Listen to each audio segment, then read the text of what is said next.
how to fix VFS account logging not properly. First, you will have to make sure that you have the stable internet connection on your device. So after you confirm that, you will have to open any browser on your device. So simply you have to open the browser.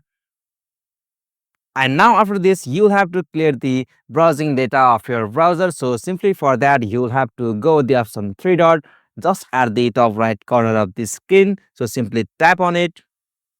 And now from here, you'll have to go with the option delete browsing data. And now on this, go with the options more option.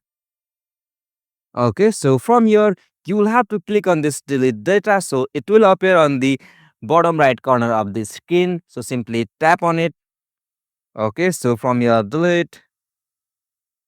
Alright, so now from here, the last step you will have to do is you have to check that your browser is up to date with its latest version. So after you confirm that and clear the browsing data of your browser, you will surely fix this problem. So this is the easiest and simplest method to fix the problem like VFS account not logging. So if you find this video helpful to you, please don't forget to subscribe our YouTube channel for more quick and short tutorial like this.